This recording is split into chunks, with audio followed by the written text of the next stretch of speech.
Welcome everyone to The Spoken Nerd, the podcast about database technology. I'm your host Connor McDonald, and a little bit of a change of pace in this episode. I've just got back from the Kscope conference in Dallas, Texas, and during that conference, as well as giving some presentations, I found some time to catch up with a Apex developer and ODTUG community member, Jackie McIlroy. You'll need to excuse the audio quality as we were situated in a giant echoey boardroom, but hopefully you enjoy the content and catch up with what it means to be an Apex developer as well as a cherished community member. On with the show. There comes a moment at the end of a conference when you get two parties that have spoken non-stop for about 3 or 4 days and you think, what a great time to talk and more for 20 minutes or so in terms of a podcast. Not the smartest decision I've ever made, but not to worry. Jackie McIlroy, thank you for being on this episode. Thank you. How's your conference been going so far? Fabulous. I'm so excited to be back. Just face to face? Face to face, seeing all my Apex family, seeing my database family. Everybody's here. We can give each other hugs. How long has it been? When's the last time you went to a conference? I've actually been to a conference just a couple months ago, but in Europe, so much smaller. We went to Apex World. I went to Apex Alpha Adria. But yeah, this is the first big one. It feels like family reunion. Apex World, is that one on the SS Rotterdam? It used to be. This year it was at the K in VB. I'm going to get the some long Dutch thing. It was a soccer facility for the Netherlands team. So very cool, but not the boat. Not the boat. I've done the boat once. Tell me about Apex Alpha Adria. Alpha Adria. Only because I've done Apex World, I've done Apex Connect, but never done that one. So it's really cool. It's a short conference, so it's 1 day conference. It rotates between Austria, Slovenia, and Croatia, so really regional. And it's run by Alyaz Mali, Peter Ragnich, and Dario. I can't think of his last name, I'm very sorry. But yeah, they completely organize it. It's very inexpensive to go to. I think it's like €35. Because it's only been pre-COVID, it's only been going for a few years, hasn't it? So it's fairly recent. I think so. I think there were 2 before COVID and 1 just recently afterwards. And yeah, it's grown every year. I think post-COVID they had pre-COVID numbers again, so it was really quite big. It's cool. And just the vibe of it is really nice. It's like a European homecoming of Apex people. So. As I said, we've been talking non-stop. In fact, you had a session this morning. How did it go? I think it went well. I had one of my favorite people hosting with me or presenting with me, Jorge. So Jorge's like my Apex mentor from a long time ago. So I love the opportunity to do anything with him, and he makes me feel more comfortable so that I'm more comfortable speaking. And yeah, I think it went well. It's a topic that I'm passionate about because it's the Apex community. So it's a fun presentation. But yeah, we change it up a little every time we give it. So. Speaking of long-term mentors, I did the prerequisite LinkedIn trawling before we did our podcast episode. Oh, no. But I was looking. As far as I can work out, you're almost coming up to nearly 20 years of Apex. Is that about right? That's frighteningly scary, but yes. So how did you first get involved in Apex? By complete coincidence. So I worked at Raytheon, which is defense contracting, doing C++ Java code. And randomly one day, a manager was like, we need to build a user interface for this cool thing we're doing. We have an Oracle database, and they have this free tool. I think it's like Apex 3.2 or something like that. And we just need someone to learn it and throw something together, and we'll decide if we use it. And I had just finished my tickets. We had some Jira ticket system. I was like, I don't have anything to do, I'll do it. I'm not a database developer, never done SQL, PL/SQL in my life up to that point, and then got thrown into that. I loved it immediately because it was declarative, right? And I could do things. But then I also had a great DBA who I got to these parts where it's like, I have to write some code here that I don't know what I need to write. And he sat me down and he was like, this is how you data model. So your page needs to be built on top of a table or some sort of data. So this is how the whole database works. And if you write your queries like this, and he taught me how to draw it out. So to this day, I still draw out my data models. Do you remember his name? Her name? Yes, Terry Porter. Terry Porter, shout out to Terry Porter, yes, you're a legend. He's amazing. And he's the reason that like it clicked for me, because I needed that database side in order to be a good Apex developer. So yeah, I continued there for a few years, developed their Apex applications, became the owner of that Apex stuff, and then moved on to Incotech to do Apex completely. Since then, it's been only Apex. Oh, wow. So in terms of that, in that 20 years, I mean, I've been involved with Oracle, but it's more database side of things. So you're probably a better person to comment. How have you seen the growth of Apex over that time scale? Like, has it been linear, or has it just gone nuts recently, or what are your thoughts? No, it's not linear at all. Like, I mean, when I first got introduced into like being at Incotech and doing solely Apex, of course I saw an uptick in my own personal world because I was an island before, yes. Right? And so then I was with people in my first inclusion into the community. But yeah, interest in like Apex consulting and Apex in general has like in the last couple of years skyrocketed, like the curve, exponential, right? And it's amazing to see. Like it makes my heart happy. It's the same. I know internally, I can't remember the exact number, but like we've got something like, don't quote me on this, something like 100 open spots that we're trying to fill. Right. Because we've got so many Apex apps that we need to write. So. And you can't find them. The developers are busy. And a good friend of mine, I'm not sure if do you know Scott Wesley? You know the name? I do. I met him once. He came to Kscope. That's right. Yeah, he lived in Perth with me. I know he's working for WA Police. I'm not sure if I'm meant to say the name. He's currently working for WA Police, but they're doing a migration project of a project that I worked on before I joined Oracle, and that was a very large Oracle Forms project, hundreds and hundreds of forms. And they were always talking about modernising to a brand new platform, and they suddenly realised, I said, well, why don't we just re-engineer the stuff in Apex? And that's why he's there as the resident awesome. Expert. Yeah. So he's in for a long road of fun re-engineering that. Good luck, Scott. Speaking of growth, we met for the first time in, I think it was an Apex event, probably 2017, 18, somewhere. Had to have been somewhere. My first Kscope was in 2017, so. Mine was in 2019. I've only been to one Kscope before. So yeah, I'm not sure exactly where we met. I think it might have been maybe Apex Connect in Dusseldorf. I mean, that sounds right. Yeah. I remember a selfie with you and Andrea from Romania. So yes. Of that time frame. So we spoke about Apex growth, but in terms of your growth, like when I met you there, I think you were maybe helping out on a booth or just maybe an attendee of some description. And then I've seen, like in the last couple of years when I've seen you, you've always been speaking at an event. And now you're sort of the Apex chair, you're organising staff, you're active in the user group, you're on the ODTUG board of directors. Has that always been your plan, that sort of that spiral of personal growth, or like did you have these set out in goals, or is it just fallen into it? I'm a notorious non-planner when it comes to personal goals. So my philosophy, I mean, and that's part of how I got into Apex, right? Like my philosophy is take things as they come. Doors will open if they're supposed to open, and not, life happens as it's supposed to happen. So every time something, I have a problem saying no. I have this ribbon today that's like really long that I'm wearing around my neck, but each one of those things is a job that I'm doing, and I will say yes to as many as I can, just to take the opportunity to use it to grow. And so no, I did not plan any of that. I was fortunate to have opportunities to do these things, and I've loved it. I can't say I'm great at all of them, but I'm open to improving them and growing as a person. So, although I know you say it's sort of just things have just fallen in your path, when I look at them, they all seem very, very community driven. Yes. Whether it's presenting, whether it's even just attending an event, but obviously ODTUG, etc.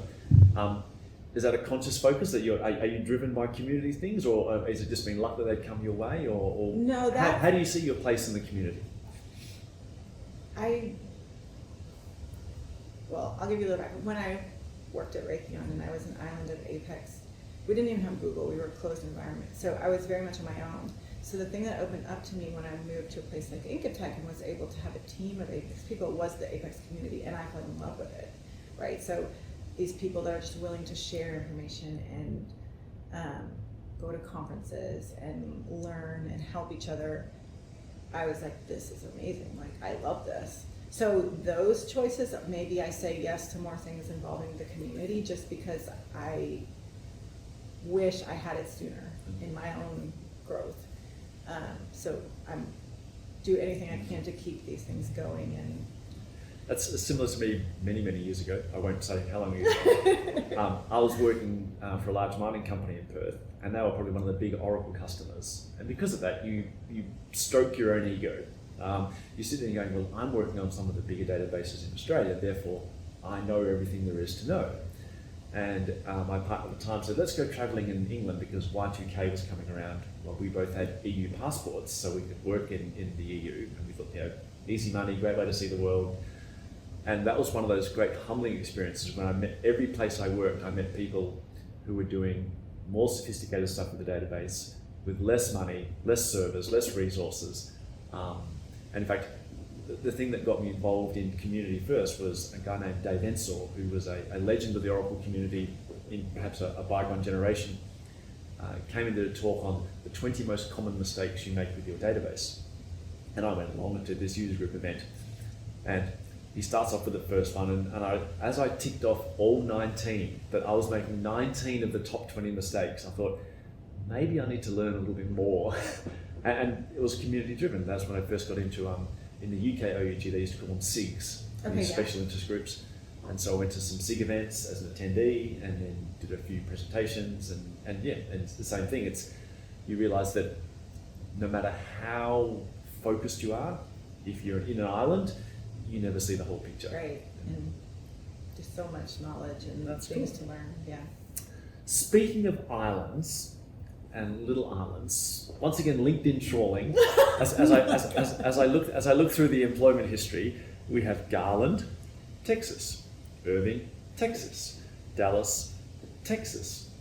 There seems to be a common theme.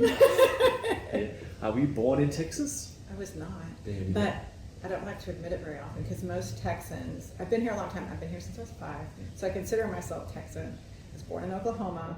There's a bit of a rivalry Oklahoma? there. Yeah, I know, right? I think we need to terminate this. This is what normally happens to people, so I try not to tell anybody. But I've been here since I was 5, so it's my home. I don't know. And you're obviously very drawn to it, so what do you love about Texas? That's a broad question. It is a broad question. No, well, it's one of those things where it's all I know. Well, until you start traveling, that's all you know. I grew up in West Texas, which was like desert and heat and worse than this. And then I moved to Dallas because of jobs. It's where I lived, there were tech jobs, right? So I moved 6 hours away to Dallas, but my family lives in Houston, which is more tropical. So it's a varied place. There's a little bit of everything, minus the snow in Texas.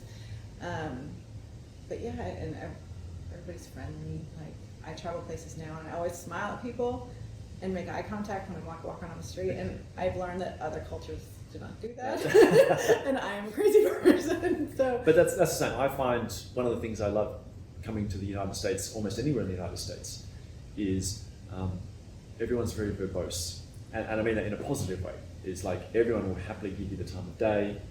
If you're ever stuck or lost, you never have to ask someone. Mm-hmm. If you're sitting there looking confused, someone will tap you on the shoulder and go, "Can I help you?" Yeah. And certainly in Australia, people talk about Australia being the nation of friendly people, but in reality, I think it's a reputation because Australians that travel are much more open to being friendly. But Australians back home, it's a little bit more the London style of you walk down the street, you look at your feet, you sort of don't interact. That's why, funnily enough, even though I have a nice pair of noise-cancelling headphones when I travel, the proliferation of things like AirPods and stuff, I think just isolates us because everyone they get in their own little world. You have your own bubble. But going back to Texas, last night you took us out to a lovely barbecue place, which was fantastic. My stomach is still paying the price for consuming a cubic meter of solid protein, but Exactly. It was fantastic food. Where does the Texan love of barbecue come from? I don't know. I am equipped to answer that question, but it's everywhere. I think last night we were talking about like the covered wagon, chuck wagon thing, and I think it's just like cowboy food, right? So it's meat. You're bringing in the herd. Exactly. Like you have the source and you're using it, and You it's all done on fire. You start with 100 head of cattle, and now there's 99. You don't get there with all of them. But yeah, I think that if I had to guess, I would say it came from cowboys and fire and But yeah, I don't cook barbecue myself. You just get someone else and then you just hand them money and just serve take care of that. It was a fantastic meal. You work for United Codes. I do. And the last time I saw you at a conference, there wasn't a United Codes. There was that's true. A company called AOP, Apex Office. No. The company was called Apex R&D. Was it? Product is called Apex Office. My apologies. It's an enormously popular product, the Office Print product. It's used extensively within Oracle. And Oracle, a company that always has a reputation of, we would much rather build something ourselves than utilize someone else's. What do you attribute its success to? The fact that it's in such an in-demand product. I think Dimitri Helis created the product, and he has been an Apex developer from day one, and he's just so knowledgeable about what an Apex developer needs to make their life easier, and he poured that into the product. And we still, as we develop, we try to make sure that we have features that people actually want to use and that help them. We try to say we help people become rock stars in their daily life, right? You can hopefully spend just a few minutes with AOP and make something that's completely impressive and blows people's minds, and it's easy and quick, and for an Apex developer, like completely integrated. And it's like the time on it. Someone once told me a mantra. They said, unsuccessful products are a solution looking for a problem, and successful products are a solution to a problem. Exactly. And it's always helping people with the things that frustrate them. With each of our products, it all stemmed from our own consulting or our own Apex development, and something we had to do repetitively, and like, how could we make something that... So you just said repetitively. Exactly. Glad you brought that. So we just try to solve our own problems, and then we're like, well, other people need this too, so productize. In terms of products that the company, so what started the morph from Apex R&D to United Codes? So we started getting more products under our belt, maybe not publicly, but internally working on different things. And United Codes we felt like Apex R&D was really Apex specific. And a lot of our solutions are RESTful and can be used from any technology. So while we make things really easy for Apex developers, anyone could use AOP. And we wanted to try and expand that. And also in consulting, like, sometimes the customer wants a solution to a problem. They don't care what that solution is written in, and whether they're not going to go searching Apex firms. So we just wanted an umbrella that like incorporated our values and what we're doing and what we want to put forward in the world. And we came up with United Codes, for the better or worse. That's what it turned into. And we're transitioning the branding. All the products remain the same name, but the logo's changed, the colors have been changed, and they have United Codes on them now. So I know you've built recently a multimedia set of facilities. Amy. How's the take-up of that? Because I know one of the things that's caused some consternation in the Oracle community is the fact that due to licensing issues, we had to take out our multimedia components in our database. We had some third-party things that needed to be sorted out, some security dramas that we couldn't fix without getting third parties involved. So it just got very, very hard for Oracle. But I know people said, United Codes have taken up the slack. Has there been a strong take-up for that? Or? Yeah, absolutely. So much so that we've incorporated into AOP. So one of our licensing packages with AOP, you get Amy as well, and it makes it even easier because it set up so much. But yes, like that, again, because of that deprecation, it was another problem that we were facing in our own projects. Like, we have to do something else now, so why not make it something that everyone else can use? And in Oracle's own documentation now, it says go to Apex Media Extension. It's one of the things we put in there. So we've talked about various pieces of tech and the like, so I'm going to cycle it back to presenting, because we often present on tech.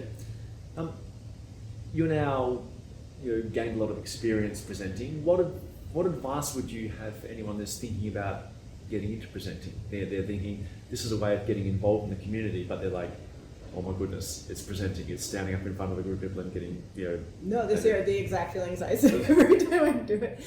But I try to look at it like, I have public speaking fears. I'm great in small groups, one-on-one. I like training people. But yeah, when there's people, when I'm separated from an audience, I feel a lot of anxiety. So the reason I do it, and I would just tell other people to do it, is it opens so many doors for you. Whether everyone has to start somewhere, and I'm still growing. Like, we've talked recently, like, about things I can do to improve, and I know I still have growth ahead of me there, but you have to do it. And my best advice is just try it. Like, you'll see. The reason I keep doing it is the feeling when it's over and people come up to you and they're like, even if it wasn't my best presentation, even if I know like wasn't funny enough or like wasn't entertaining, there are people that come up to you and are like, this is exactly what I needed. Like, I now know, I understand this one thing better, and like, that's worth it to me. Like, if I can help somebody learn, it feels really good. It touches someone. Yeah. Although, pros and cons, I tweeted this morning. Oh no. No, nothing about your presenting. Okay. I did a presentation yesterday, and this guy came up to me at the bar last night. He goes, "Hi, I'm so-and-so, just attended your talk, just thought I'd let you know I really enjoyed it." And yeah, being an idiot, I puffed up my chest, and I could feel my head expanding to fill the room as my ego grew. And then he goes, "Oh, what are you drinking?" And I said, "I'm having a gin and tonic." He goes, "Oh, that's an old man's drink." That's what I drink. And I was like, oh, so that was a very rapid way of bringing myself back down to the ground. So there's pros and cons of having people come up to you after the session. But you said you're most accomplished in small groups, and we've just been chatting in a group of 2, and I think our listeners will agree that you are extremely accomplished, at least in this group of 2. One-on-one, I'm okay. So thank you very much for your time. And all the best for the rest of the conference, and thank you for ODTUG in particular, and you're a representative of this fantastic thank you for being here. It's a pleasure. Thank you. Thanks for listening to this podcast. The music credit goes to Zanman from Kscope Music.